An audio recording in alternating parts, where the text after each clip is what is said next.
এগৰাকী বিশিষ্ট শিল্পী, কবি, সাহিত্যিক, নাট্যকাৰ, সংগীতজ্ঞ, চিত্ৰকৰ, অভিনেতা আৰু মুক্তিযোদ্ধাৰ আছিল।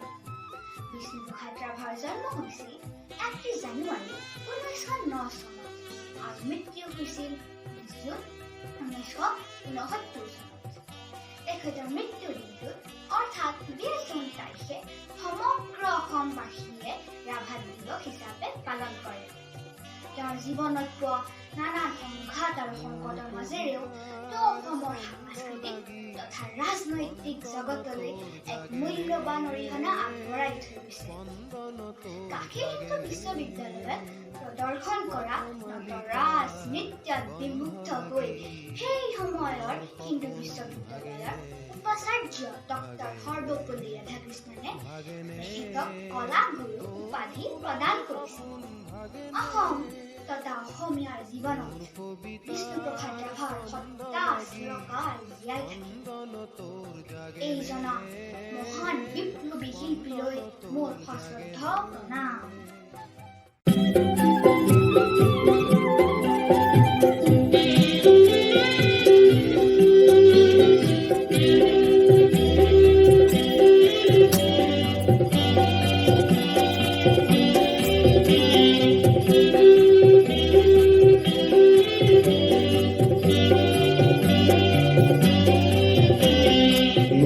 কবিতার ছন্দ লাগি স্পন্দন তোর জাগেনে, স্পন্দন তোর জাগেনে, কথা মালিকার গন্ধ লাগি পুনর কপন ভাগেনে, ভাগেনে, ভাগেনে, তোর পুনর কপন ভাগেনে।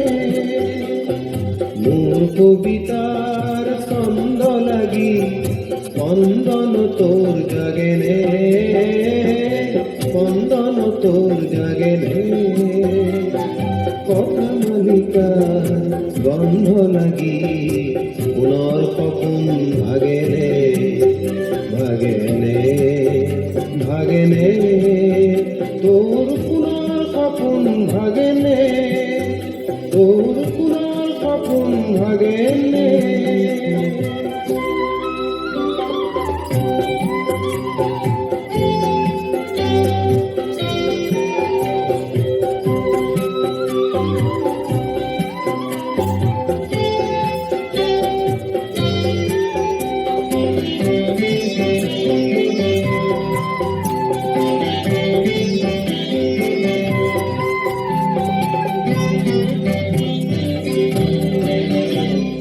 নাচে তোরা সন্দে সন্দে বিশ্ব ভরা মহানন্দে, নাচে তোরা সন্দে সন্দে বিশ্ব ভরা মহানন্দে, এই উলাহ হরফ লাগি ইয়াত নাচন ফেনে, ইয়াত নাচন ফেনে, কথা মালিকার গন্ধ লাগি পুনর কপন ভাগেনে, ভাগেনে, ভাগেনে, তোর পুনর কপন ভাগেনে।